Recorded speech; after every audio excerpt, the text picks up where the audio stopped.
We'd like to acknowledge the traditional custodians of the land on which this podcast was produced, the Gadigal People of the Eora Nation. We pay our respects to elders past and present.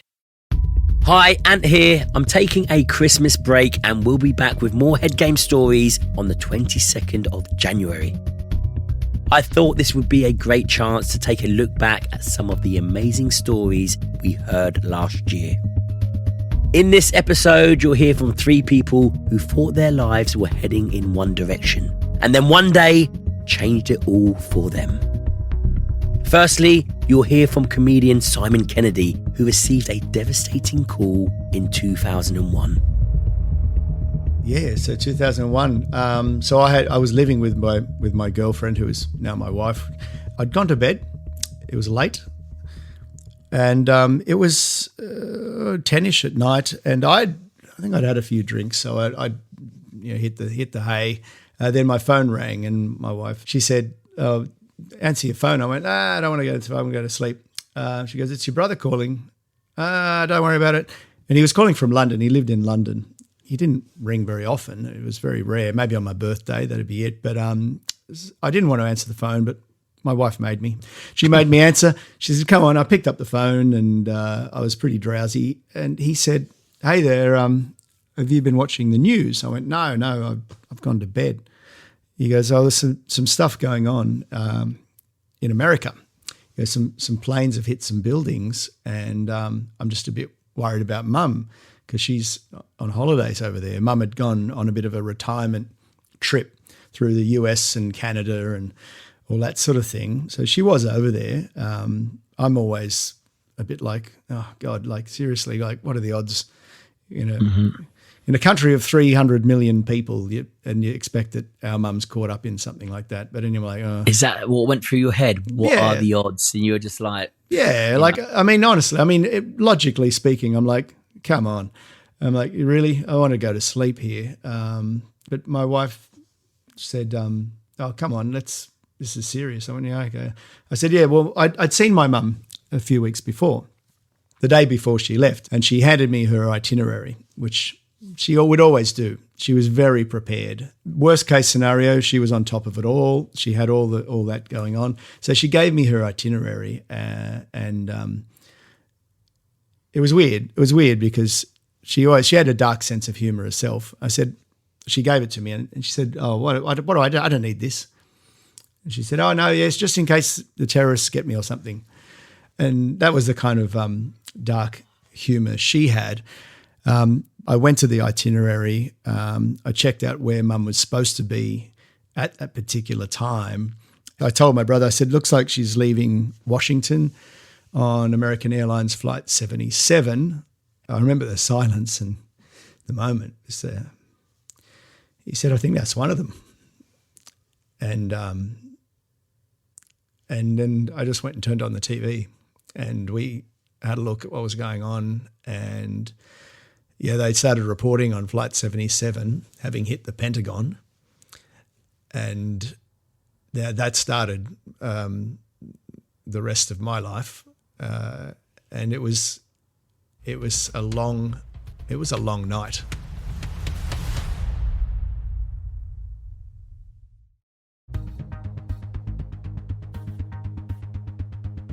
My next guest is Sam Bloom. Sam was in Thailand with her husband and 3 sons when their family holiday soon became a nightmare. On our second day, we'd been swimming and we'd actually planned to hire bikes and ride up to a fishing village, which was about 2 kilometres away. And so beforehand, one of the kids, we'd had breakfast and then the boys got a juice, and one of the kids saw like a staircase going up onto this big flat rooftop. And so we thought, yeah, we'll just go up there and check out the view, drink our juices before we go riding. And so, yeah, we went up the stairs, and I actually don't have any memory of even going up the stairs. And apparently I leant on the railing and it had dry rot, but I didn't realise. So I leant on it, obviously backwards, and fell 6 metres and, yeah, broke my back and sustained numerous other injuries. That was our 4th day of our holiday. 4th day of your holiday, everything's going well, the kids are loving it, you're loving it. The children are up there, is that correct? So the children, do they witness you fall 6 meters onto the ground? Yeah, they saw, well, a couple of them just saw my feet go over. And then they heard the crashing because it was like a metal railing. And then, so, yeah, they all ran down and, yeah, it was horrific. I mean, I obviously knocked myself out. I'd fractured my skull, so I was like bleeding from my head. And, I'd bit through my tongue, so there was blood coming out of my mouth. Yeah, I was just lying there unconscious and gurgling because I had a lot of internal bleeding, like in my lungs and stuff, just from the force of falling. So yeah, it was horrible because, you know, it's pretty horrific to run down the stairs and then see your mum like lying unconscious, bleeding. Especially when you're going from one extreme to the other, you know, you're having the time of your life, and then that literally gets flipped upside down from having, you know, all smiles and laughing and loving life to life's going to change from this moment onwards. Yeah, in a split second, everything changed. Yeah, so no, it was terrible. So then Cam rolled me over because I landed on my back, and that's how I hit my head as well. And then he rolled me over and he saw this massive lump on my back. And he started yelling for an ambulance, and yeah, it was horrible. Mm-hmm. I mean, I don't remember it, but it must have been, it would have been horrific for the kids in Cam. Absolutely. What's your, if you don't mind talking about, what's your first memory of realising that you'd been in an accident? Yeah, no, my first memory was probably 2 days after, and my mum and my sister had come to Thailand to see me. And so at first after the accident, I was taken just to a little regional hospital, and they were trying to stitch up my head and x-ray me, and they're kind of like, yeah, it's not looking good. And so they put us all in an ambulance and drove us another 3 hours up to a private hospital. And you can't remember any of this? Man, I don't remember it. No, not one bit. I know I was conscious. Apparently I was saying to Cam, I can't feel my legs, but I don't remember that. And so, yeah, it would have been a couple of days after the accident, and I woke up. I remember seeing my mum and sister there, and I'm like, what are you guys doing here? And then I remember saying to Mum, I want to get up. And because I was strapped to a spinal board, and I must have had this strap over my chest. And I remember saying to Mum, you know, it's hurting my boobs. I want to get up. So, and that's all I remember then. And it's funny because my second memory, I was in theatre, but I didn't know I was in theatre. I had no idea what was going on. And I remember them pulling up my T-shirt because I had this aqua T-shirt. It was quite a bright T-shirt on. And I remember them pulling it up and they cut it off. And then they stuck like a central line or something in my neck, and that really hurt. And I remember just gripping onto the sheet. And then you just see the mask come down. And yeah, that's my next memory. But I had no idea what was going on. When did the reality of what the hell is going on, when did that kick in? And did you freak out? And what was going on? No, actually, you know, that's the weirdest thing. I don't actually think I realised that I couldn't walk. Mate, not till I got home from Thailand. So they didn't tell you that you were paralysed? No. Well, initially my main focus was actually on my head because I had like subdural, extradural hematomas. So I had like the most insane headaches, and that was kind of all I could think about. And to be honest, I remember that the nurses would often come in and just inject, I don't know, some sort of painkiller. Yeah. And I was pretty out of it a lot of the time. And I remember my best friend, she also flew over to Thailand, and yeah, I remember seeing her and just bursting into tears. But then, it was just it's so incredible, like how your brain can just erase. Yeah, so purge. Boom, yeah, it's incredible. Yeah, it's phenomenal, isn't it? But when did the news hit, and how long were you in Thailand for before you got flown home? Well, I was in Thailand for about 3 weeks. You were in Thailand for 3 weeks and no one told you that you were paralysed? No. Wow.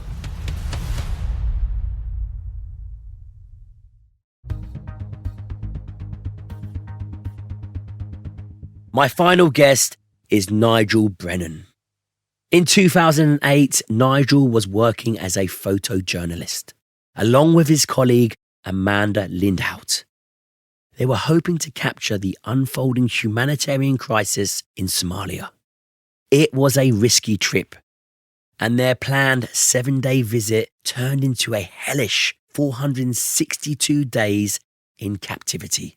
We jump in our vehicle, we take off, we get to basically the outskirts of Mogadishu where the Mogadishu University is. You've got African Union troops that are stationed there. You can see all the sandbags and guys behind machine guns and those sorts of things. The car stops and a security detail that are in the vehicle, basically we're told pretty much at that point that they have to leave us, and we now have to travel 5 kilometres without security detail until we pick up our next security detail. Did that not raise alarm bells? Oh, it absolutely does. So there's an inside job going on right there. Yeah. Right, or something along those lines. Yes. Because, you get your security detail. The idea is that they stay with you. They stay with you, yeah. Eyes on, ears on, and it was feet on, the boots on the ground. Well, it was explained to us that because they were seen as government forces, they can't travel into a militia-run area, so that they would basically be stationed there. They would wait until we've come back from the day and we'd pick them up. So again, having done hostile environment training, we say if the plan changes, you basically need to stop what you're doing, think about the consequences, think about the risks. And if it's too risky, go home and have a cup of tea. Yeah, red flags, basically. Yeah. Yeah. So Amanda and I had a really quick conversation. We were like, we've come all this way. We really want to get this story. And we made the decision that we'd punch through. And Is that because you've been getting, excuse my French, shit stories before, and you're like, right, this is the first meaty one we're going to get. Yeah. This is the first one that we're going to I think really sink our teeth into. For the first 3 days, it was this sort of drip-fed stuff that they were sort of, I think almost just pleasing you with little things, to keep us busy while Juice was working with the Nat Geo guys, getting the stuff that we were sort of hoping or wanting to get as well. So it was just like, you guys just can have the scraps off the table. We'll just keep you busy. So the decision wasn't that hard. You were like, let's just go for it. We're here now. Let's go. Made a decision. There's 5 of us in the car. We leave our security detail and we basically punch down the road. I'm mucking around with my camera, basically looking at the images I've taken from the day before, deleting images slowly. So I had all the shots while I was with the African Union forces. I can remember hearing Amanda and Abdi, who was our interpreter, sort of speaking. By this stage, we'd created quite a good bond with Abdi. He was good fun, liked to laugh, and they were sort of singing and mucking around. And I can remember looking up over the driver's shoulder and seeing a car flashing its lights, because they told us that we'd obviously intercept another security detail, and I just presumed that was the car that was our security detail. Didn't really take much notice, went back to my camera, and then as we got to that car, we stopped, and then I sort of looked up and looked over my right shoulder and just saw a guy fully mask-faced with an AK-47 literally sort of inches away from the glass. And then the next thing, all 4 doors are ripped open. I'm dragged out of the vehicle.